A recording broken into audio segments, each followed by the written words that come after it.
Welcome to another episode of Make Mental Health Matter, where I talk to guests who are either professionals in the mental health space, advocates of mental health, or those that experience or live with a mental health challenge. And as a reminder, if you are watching this again and you have not subscribed yet, please make sure that you do that. Or if this is your very first time watching and you happen to be watching on YouTube, make sure you mash down that subscribe button. Or if you happen to be watching it from any of the other streaming services, make sure that you add this into your watch list, your wish list, whatever they happen to call it, so that you don't miss another episode of the Make Mental Health Matter show. And I go live every single Monday at 11 a.m. Mountain Standard Time and Wednesdays at 7 p.m. Mountain Standard Time. And so, again, if this is your first time watching, make sure you follow us or subscribe or whatever that looks like, because I promise you every single guest that I have every Monday and every Wednesday just keeps toppling over each other, and they have incredible stories, also lots of tools, resources, and information to share with you as the audience. And that's really the whole goal of Mondays, with the theme of Mental Health Mondays, is to bring people resources to you so that you know that, one, you're not alone, but two, that you are able to get those resources without having to wait. Because as we know, in the mental health space, there is a very long wait list to get professional mental health services. So if there's any way that I can give you people resources to actually eliminate that wait list, that's ultimately my goal. And we give some pretty cool tools and tips on this specific show. And I am very excited. I do have my guest that's waiting in the back, so I am going to bring him up now. Hi, Terry. Thank you so much for joining me. Hi, Kelli. I'm so happy to join you. It's Yeah. exciting. Awesome. Well, tell the audience a little bit about yourself and what you do. Yes, thanks for asking. So, I am a mental health and well-being expert. I am a business strategist, and I also help activate emotional energy intelligence in people, leaders, and then also work to help leaders with mindset and lead in ways that are people focused. So I do that through individual, leader, team, or organizations that I work with. I've been doing this for a while. I started as a mental health or behavioral health specialist many years ago. Worked my way up to getting my master's degree in counseling psychology. So I'm actually a licensed counselor by trade, and I've worked in the behavioral health healthcare field for over 25 years, and now do consulting and coaching and strategizing. So all that fun stuff. Awesome. Well, I know you and I have chatted before, and I know a lot of what you do and I do is fairly similar, but you've been doing it a lot longer than I have. So I know that you really focus in the mental health space, but what specifically do you focus on?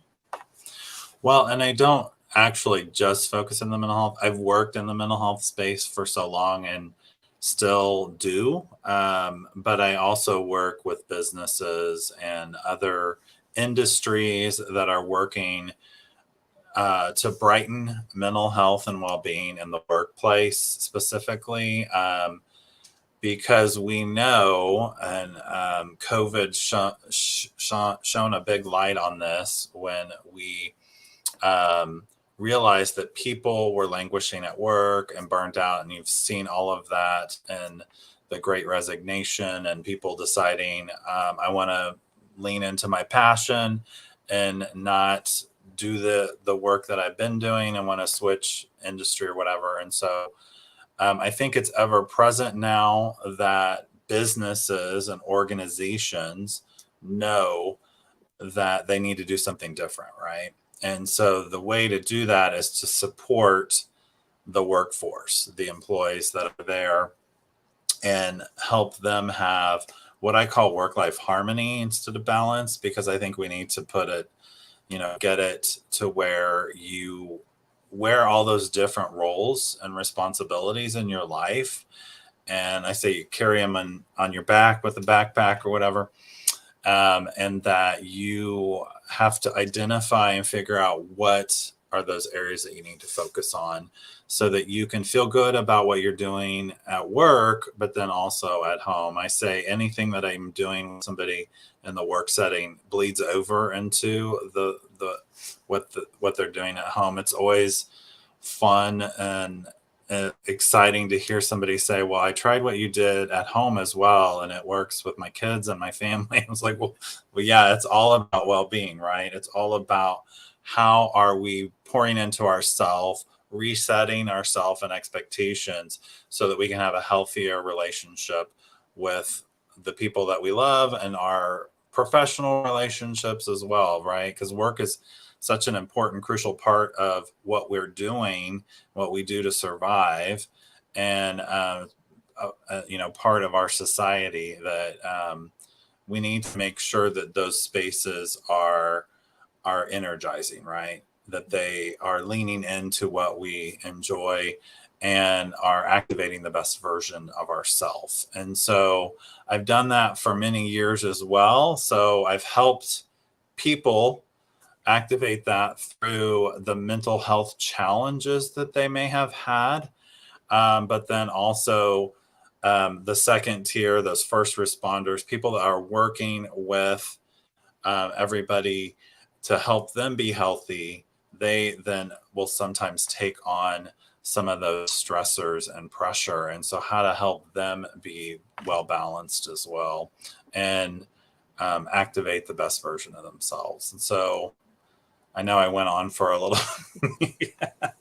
No, that's totally okay. I love that you said like work-life harmony, not, I mean, balance is something that I feel like we all say. And so it just gives a little bit more, I don't know, in my mind, I'm like, I like the word harmony better than balance. And so I'm curious because you just talked about a lot of goodness and I had some questions pop into my head, but I also want to just know, why did you specifically get into this line of work? Oh, yeah. So, from a young age, my father was a substance use counselor and would take me to work with him. And that was impressionable to me. And then when tragically I lost him in an accident, um, that kind of changed my frame of reference. And so I think innately I've always wanted to be in a helping profession, but I think that really helped me focus. And so from a very young age, I always wanted to help other people and lean into that. And that has gone through various iterations through my life. But, um, you know, once I was in college and working on my psychology degree and started working with people, I really saw the need for how I can help activate that in other people and help them work through those challenges, help them see things differently, figure out what that balance is. And so working with kids and then old adults with serious and persistent mental illness as a caseworker, I saw how freeing it was to help somebody struggling with schizophrenia or bipolar or major depression recurrent. and, being in those really dark, desperate places, and then, you know, figuring out a plan to work through that, helping them, get the resources they need. Sometimes that was medication, sometimes that was just a job, a place to live. Um, and so seeing what bright stars would shine, after that happening, and just really feeling like that I'm doing what I should be doing. And so I did that for many years. And then as I advanced in my career as an administrator, um, I then helped build programs that would help support people to get to the support they needed. And, I unfortunately have seen some pretty dark and despair places for people, and have always tried very hard to help people move through those. Not always being the case with where our death by suicide rate is, and how many people every day we see choosing that as a solution. And that's very unfortunate. And so what I always try to help people see is, there is another solution, and this is a temporary problem that we can work through, right? And so let's try to develop those strategies. And so, from a very young age, I felt like I was drawn into this work. And I think probably because my father was in this work, and I have a supportive family around that. you know did I have my own struggles with depression and anxiety? Yes, of course I have, and those are things that I've had to work through as well.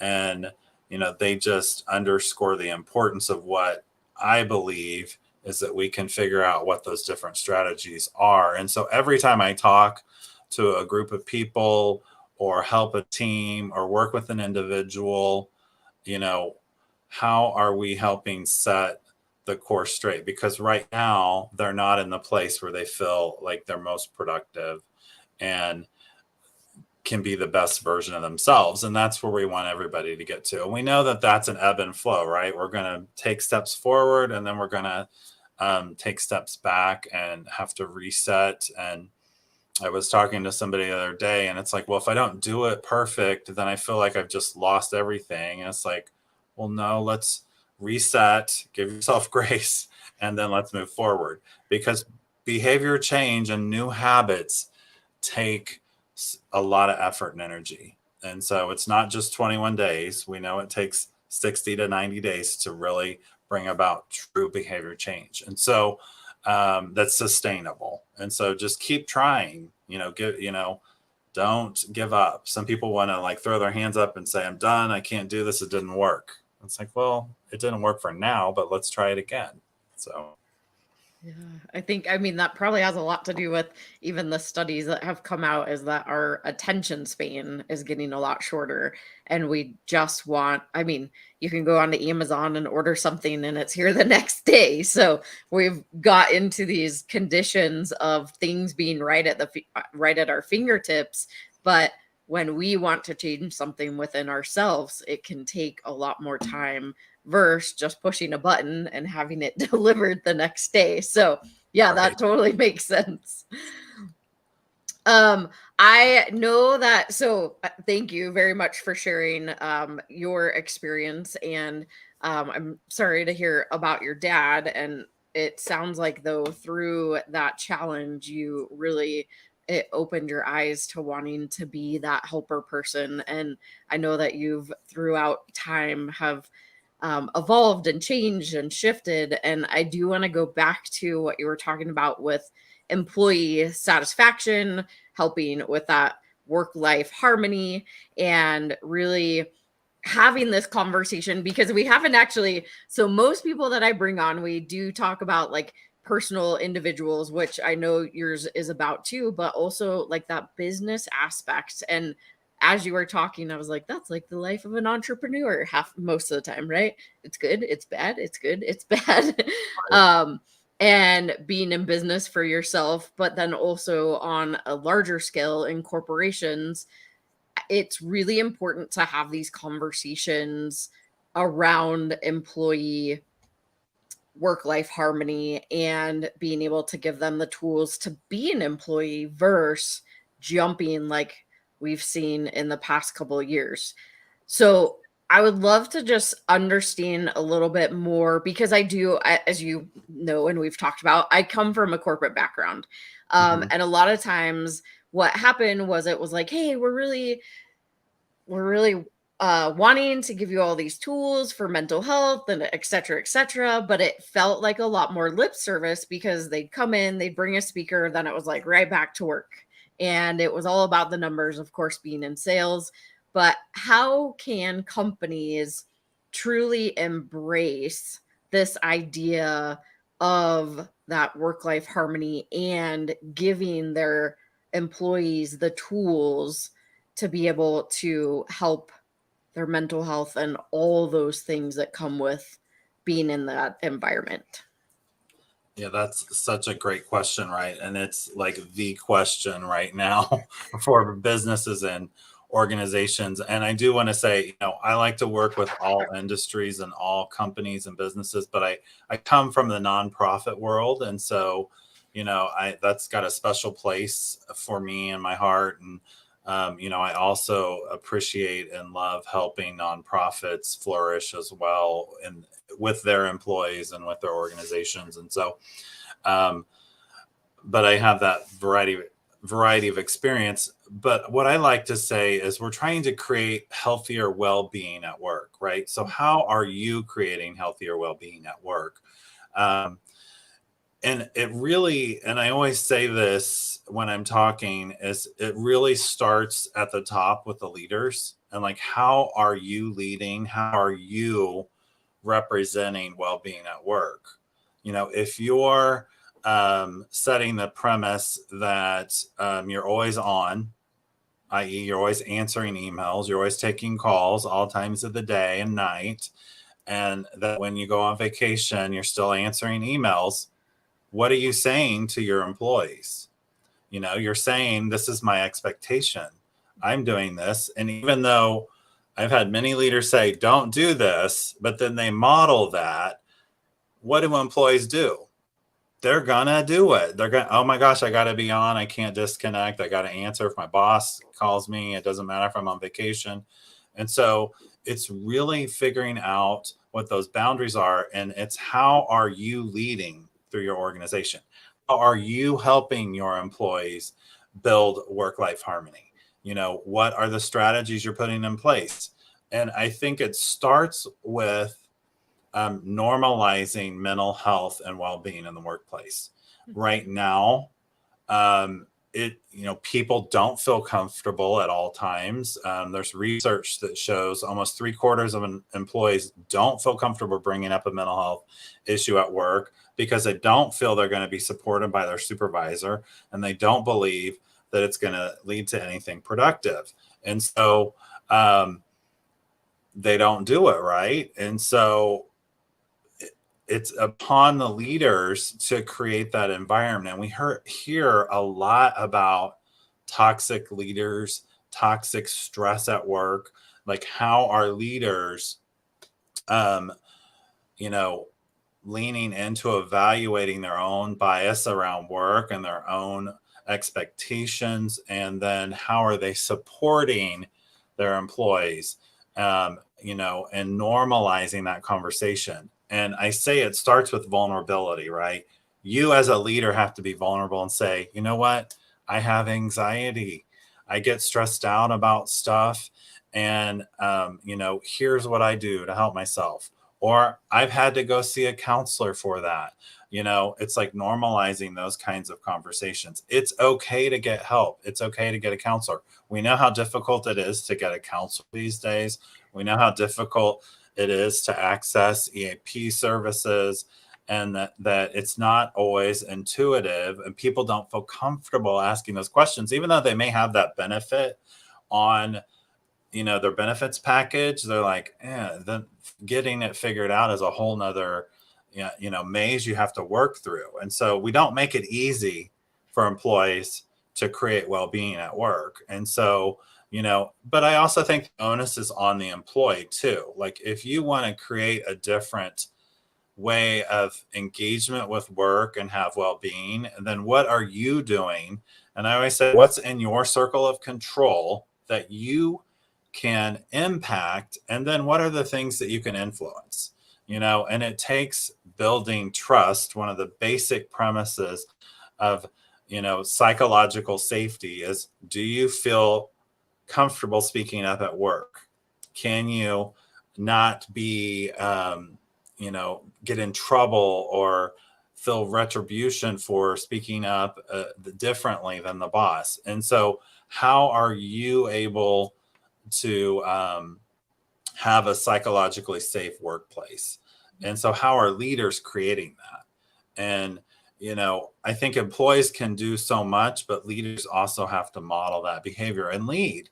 And not all of them are doing that these days. That's why you see people, one of the biggest reasons people leave jobs is because of their boss, or life changes. But, when you look outside of life changes, it's usually the environment that you're in. And so how do you create that opportunity for building a nice well-being plan? How do you understand what rest does for you at work? How do you understand, what collaboration does and autonomy? And how are you building healthy boundaries around your work? So that you don't have physical problems. And so you're not waking up at 3 a.m. stressed out about the to-do list at work. How do you have supportive relationships in your job with people? Who do you trust that you can talk to? And so it's building that network within your work environment, but then also being a little vulnerable and speaking up about that. And, you have to test the waters, right? Because not all leaders are created equal. And there are leaders that pay lip service to wanting to have a mentally well workplace, but then they don't activate that. And so, and that's not trying to shame anybody. It's just, you do what you're used to, right? You do what you've been brought up to do. And so you have to actively try to change those thoughts and those behaviors and build new healthy habits. And, that's really what I'm trying to get people to understand and lean into. And is it going to be perfect? No, it's not. So try something and then, keep trying it. You may have to try it multiple times before it works. And, just how are you, being open to that journey and, building and creating that well-being at work, because it's on you to also take, and do what you can to do that. Like, are you taking breaks? Are you working 60 hours? How are you trying to moderate that and build some healthy boundaries, or is that the expectation? And then how do you push against that? Right.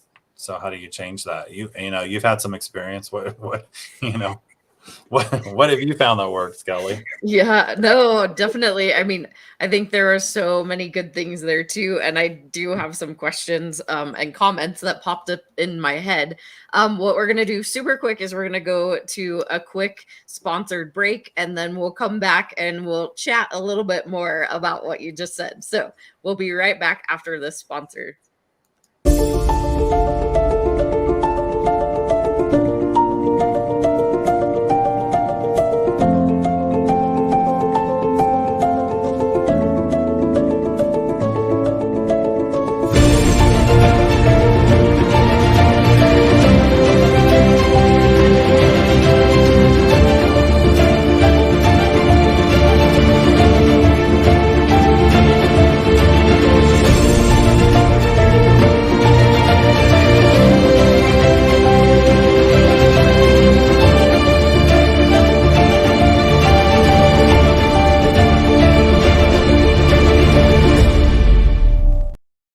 And like that, we're back. So, if you are just joining us now, I am talking with Terry, and we are having a great conversation about work-life harmony, how businesses in general can really help to create an experience for their employees, where that they can really focus on their mental health. And it's not just lip service, it's really embodying that overall wellness for yourself and your employees. And it really starts with leadership in general, is how are you showing up?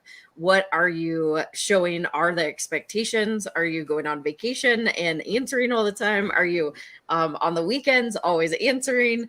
What is that expectation that you're showing? And how do you create those boundaries? Which is where I kind of want to jump in, because that's where a lot came up for me as I started my entrepreneur journey, really jumping into my nonprofit full time. I didn't have any boundaries because I worked for a corporate company who also didn't have any boundaries and expected their leaders to be on all the time. But they did constantly say, well, you need to step away from your desk and you need to take breaks and make sure you take them, et cetera, et cetera. But yet, if you weren't there to respond to your agents at that time, you would get reprimanded. And so it was like this, well, you should, but you shouldn't, but you should, but you shouldn't. And here's a great person to talk about it, but yet don't go answer their emails. Like, it was just a lot. And ultimately for me, that's why I had to leave, because it didn't align with what I was really trying to accomplish within my nonprofit. And like you were saying, this harmony, like this alignment. And I found myself, once I jumped in, I had to get a business coach, somebody that was not as familiar with nonprofits, but really good at creating those boundaries.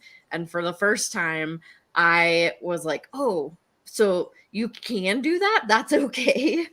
And I mean, we even to the days, like, what days do you do certain tasks? What days are your non negotiables? And really try to stick to those. Although I tend to flex a lot more, and I still need to get a lot better with my boundaries. But it brought up some things that I was thinking as you were talking to, is even with my board. I mean, of course, I am in a mental health and suicide prevention space. I am constantly talking about mental health and mental wellness and how it is important. And yet, I probably myself personally have the hardest time reminding myself to have that harmony or that balance. And I am thinking, like, I usually, like, when it pops in my head, if I don't do it, then I will forget. So like I'll go and like send a message to the board, not with the expectations for them to answer right away. It's just like get it out there and get it done. But as you were saying, like, what message does that send to them? Does it reflect that I want them to respond? Like, that could probably be a really great conversation for me to have with them.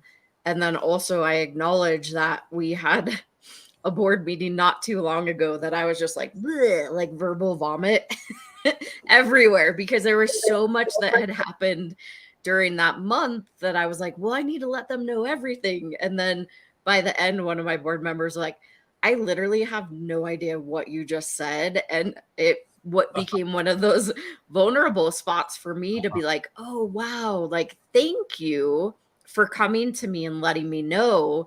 And that Mhm. was the other thing that popped into my head as you were talking, is it's important also to have a voice, like as the employee, as the staff, as the board member, as the volunteer, whatever your role might be underneath that leader or equal with that leader, at least for how I look at it, is that we're all equal.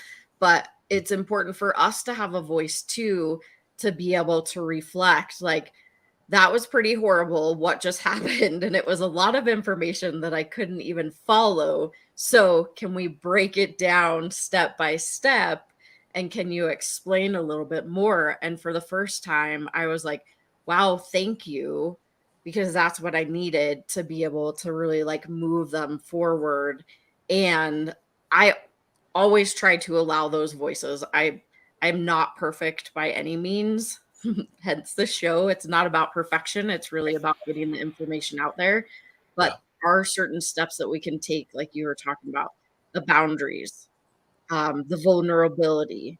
It really starts with the leaders. So that's a lot of what came up as you were talking for me. Yeah, I think you're, resonating with a lot of things that people I talk to resonate with, and it's just like, how do I build better boundaries around this, and how do I build a better relationship with my colleagues, with my boss, with my bosses? In the case of a board, you have multiple people there, and what do they need from me, but then what do I need from them too? And so having those conversations, and I think that's a perfect example of them being vulnerable and saying, you know what, I love all this information you're sharing with me, but I didn't get it, and like, what does it mean for me? And so, like, can you connect the dots for me a little easier or better? And that's good feedback for you, because maybe you're giving them too much information. I think of it like, you get so excited, and I get excited when I have all this information. I'm like, oh, I need to share this, this, and this, and this. And I'm like, oh, hold on a second. What do I really need to communicate here? Because we know that people need to hear things multiple ways and receive it multiple times to actually retain it, and as adult learners. And so, how am I presenting information in a way that I get it and can receive it? And there is a lot of great stuff going on, and you're doing some amazing things, and I appreciate the work that you're doing, and love what you're leaning into, and that you're leaning into your passion and purpose for helping bring other people into awareness around how they can get and seek help, right? Because we want people to understand there are other solutions for the problems that we have in our life, and that when we're in a deep, dark, desperate place, that there's help available. And we also know treatment works and recovery is possible. So those are all things that when people are desperate at work, they tend to think, oh my gosh, I need to quit this job. But then they go to a new job and they basically recreate the same pattern that they had in the old job. And I was like, well, we got to figure out like what you need to do differently. I understand you may still, at the end of our time together, may decide, and I've had many people say, well, I'm going to go do this because I know this is now what I need to be doing. And that's fine, right? You're finding out what your true purpose is, and what you're passionate about, and what you love, and but make sure we're creating, going to a place that is a culture that we want to be in, right? That is a mentally healthy culture that's not toxic. And how do you ask questions to find places that do, that lean into that, and don't have these false, expectations and false hopes around, well, we give you X amount of time off, but don't ask for it off because we need you here working. So, um, you know, I talk to so many people. They're like, oh, I have all kinds of PTO in my PTO bank. I was like, well, why aren't you taking it off? When was the last time you took off a full week consecutively? I can't remember. I was like, well, you should probably think about taking off and disconnecting for a full week. And when I say disconnecting, I mean you're turning off your email, you're unavailable. And if somebody really needs to get a hold of you, like it's an emergency, and I guess you can help define what those emergency situations are, because there are emergencies that happen. And then you can text me if it's that urgent and emergent. So, but it does so much for your own mental well-being to be able to just totally disconnect. I did it recently, and I suggest that people do it at least twice a year, full week.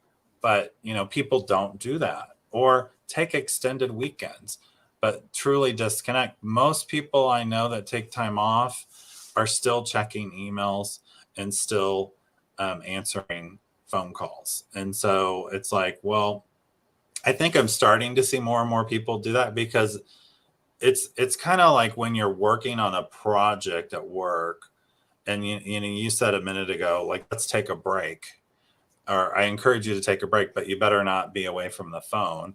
Well, we know from the research that if you take a break, like if you work on something intently for 25 or 50 or 75 minutes, and then you take a break for 5, 10, or 15 minutes, you recharge your brain.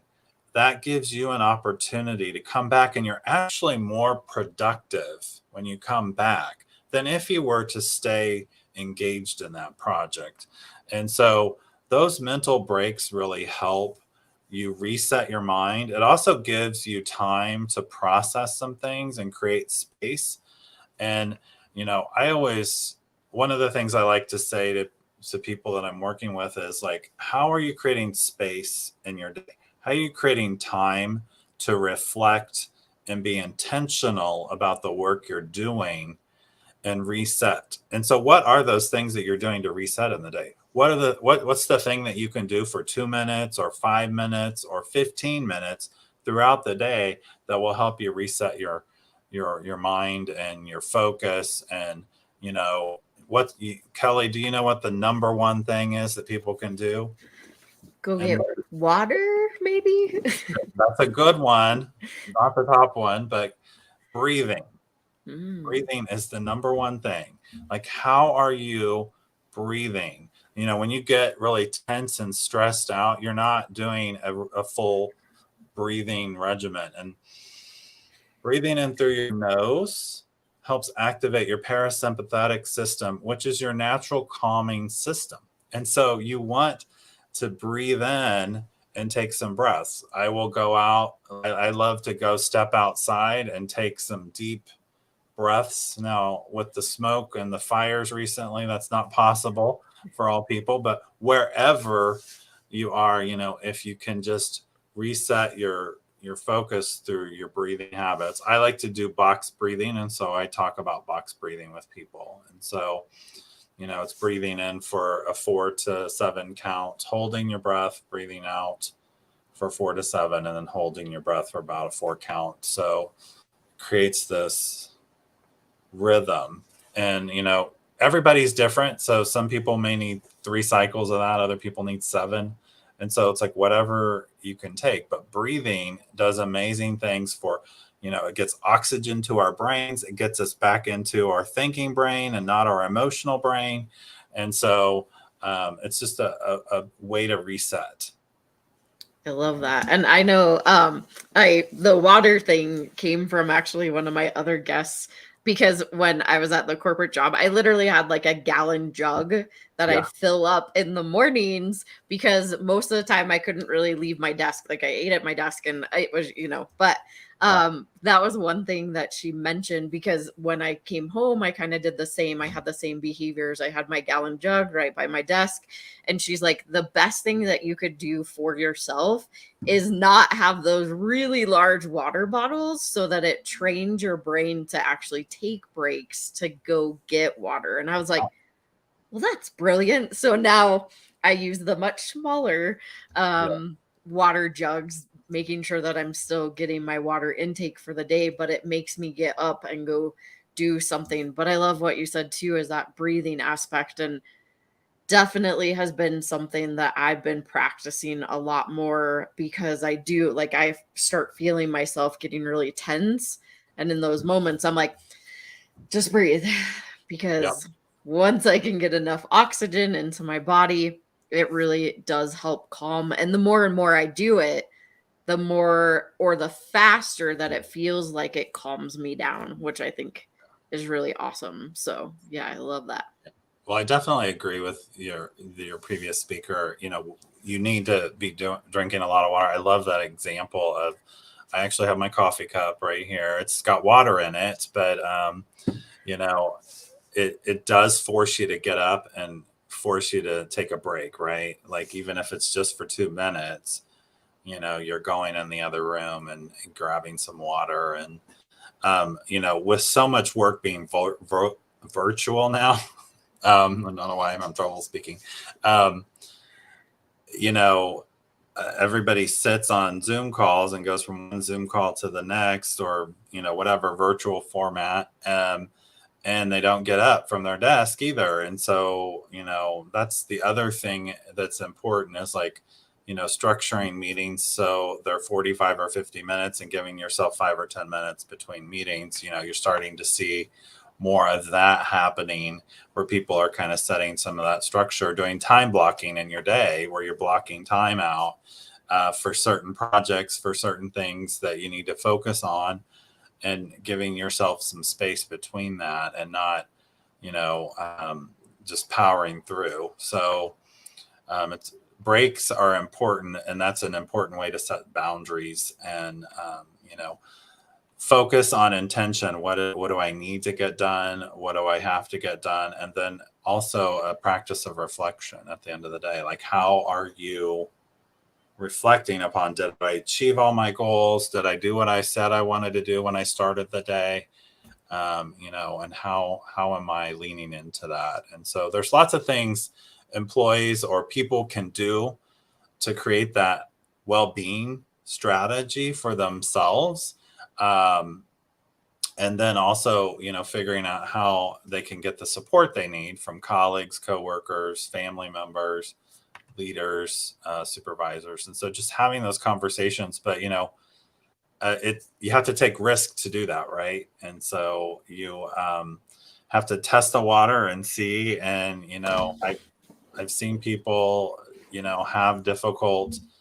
try to have a difficult conversation, and it's not going the way they'd like to see it. And so then you have to figure out different strategies to bring in that well-being strategy and that harmony for yourself, so that you can be the most productive version of yourself and be happy and healthy, right? That's what we're trying to get to. So yeah, I think I found Calendly a couple years ago, and that was probably the best thing I've ever done for myself, because I can set it up so that it gives like a 10-15 minute buffer between when people can actually book. What I think one of the challenges is that some days I forget to block them off, but then if I don't have much going on, then I can just block the day off. And that has been able to give me a lot more boundaries, because otherwise my calendar was just completely open and people could book anywhere. And so I pick certain days that nobody can book on, and I just leave them off my calendar. And if it happens to be that it takes 2 weeks or 3 weeks to get in or on my calendar, at this point I'm like, that's fine, because I have to be able to also focus on, as a business owner, all the other things that you have to do around business. You can't constantly be on meetings. But I think you said it right, is that with so many people working from home now, it's so much easier to just go back to back to back, because you're already at your desk or you're already doing what you're doing. And sometimes you just want to get them done versus having to wait till later. But I do know that having that specific software in place for me has yeah, been game changing for sure. I'm actually in the process of switching over to Calendly, because the one I was using was not being very effective. And so I agree. You need strategies. That's a strategy to help build in some time blocks and some space into your schedule. And, figure out, I say, people come and they have lists of things they want to do, and they want to do it all. And I was like, just pick one thing to start to do differently, right? And then as you build towards that, you can add other things as that's working for you. But I say, let's not boil the ocean. Let's just try to start and be intentional and focus on what's that one strategy that you can do to benefit your mental health and well-being in the workplace, but also in your life, right? So that's how you build that harmony, figure out what those spaces are that you need to create, and how do you also model this for your kids, right? Kids, talk about the stressors that they have to deal with. And, I was talking with my own son who's in college now and trying to maneuver that, and trying to help him figure out how to create some space for his own well-being. So, because it can get stressful up there. So, Yeah, I think that's big too. I mean, I have in the past, with even, well, not in the past, sometimes current too. I know when I am not staying within my boundaries or I'm flexing my boundaries too much, because my 8-year-old will often say, like, well, you're already always working, or you're constantly on your phone, or blah, blah, blah, blah. Like, I get those comments from him. And so I know at that moment, I'm like, I should probably pay attention more to not flexing those boundaries as much, because they notice. I mean, Hmm. littles, especially, they notice all of that. But I like that too with the older ones, is how do you build in that, well, just the boundaries, and then how do you model it to them so that they can get a good head start, really, instead of trying to figure it out like I did, way later in life. Yeah. Yeah. Well, I love how authentic little kiddos can be because they're going to give it to you real. And then we build these filters over time instead of saying, you know, that being authentic and kind of filtering it. But, that is so true. And I hear often, and it's, sad that you hear kids that are like, well, yeah, I try to tell my parents something nice about my day, but they wouldn't even look up from their phone. And it's like, let's figure out how to create some boundaries around our devices, and so that we are being intentional and having authentic time with and conversation. And we need to do that at work, and we need to do that at home, right? In our life. Um, making sure, and my wife will call me on it and I'll call her on it. It's like, hey, you're on your phone? And like, what's going on? I thought we were spending time together. So, being intentional about that, and modeling, like you said, modeling that behavior for your kiddos, because, kids today, they grow up with devices all over. And so we have to help them build healthy boundaries around those devices so they understand what human interaction can be, right? So it can be, um, have those nice, authentic interactions, and not through devices or on headsets or what, because that happens. And so, and I say, the other thing I say is like having an accountability partner. So there, your son is calling you on your behavior, and so that's good. And we need those in work as well. Like, find somebody that's going to help you stay on course with drinking your water or taking a break or whatever that may be. So just making sure that we have set up a structure to really help us change our behaviors, to lean into being mentally healthy and well, and know what we need to have boundaries around that, and build those healthy habits. Absolutely.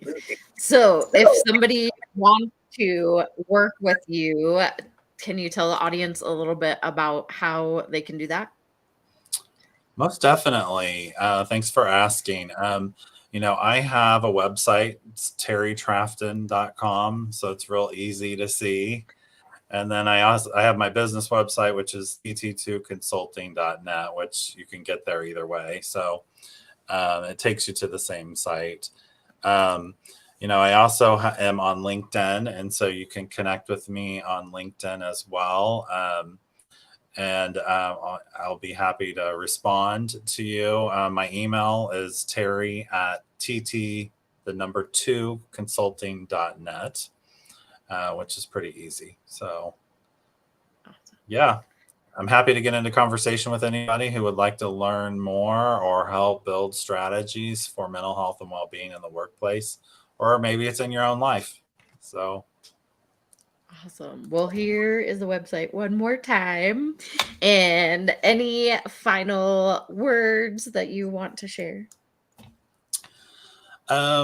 just be open to the possibility of creating a mentally healthy space for yourself. If you're not feeling well about it, know that there are strategies that you can deploy. There are people you can reach out to and talk to.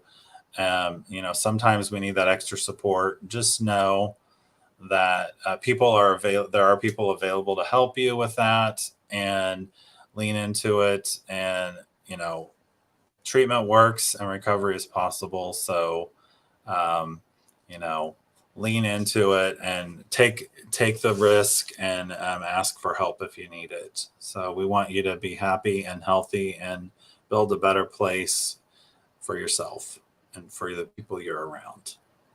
Awesome. Well, thank you, Terry, so much for being my guest today. I really, really appreciate you. Thank you so much for the work you're doing, Kelli. Thank you.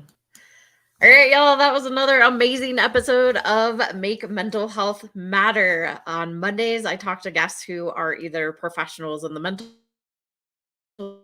health space, advocates of mental health, or those with lived experience. And again, you can catch this show on Mondays at 11 a.m.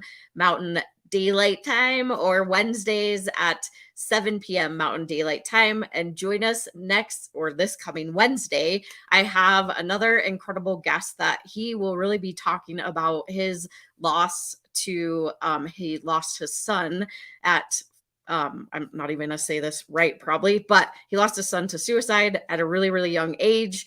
And I will post all about it. So if you are not following us, whether it be on Facebook or YouTube or any of the channels that we happen to go out to, make sure you follow us so that you don't miss another episode, because I promise you, the dad that I have on this Wednesday is really inspiring with his story, and he is doing a lot of things to help change the world and change the conversation around suicide, as we are trying to do, especially with this show in general. How do we have that conversation about mental health and suicide and really start opening up the doors so that we break down that stigma and ultimately give you resources, people resources, places resources, all the things that you know and can see that you are not alone. Because as Terry just said, recovery is possible, and we really want to give a platform for you to find that support that you need the most. So whatever you do, make sure you join back either this Wednesday or next Monday, because I've got a stack of guests that are awe-inspiring. And make sure you follow, add us to your wish list, your watch list. I don't even know what they call them anymore. But either way, join us back. And if you've been watching this for a little while, you may have noticed there are show commercials at the end of these. It's just to show you what other shows are really on E360. So if you want to check out more, go check them out, but you'll see them at the end of all of my shows. Either way, thanks for watching, and I'll see you on Wednesday.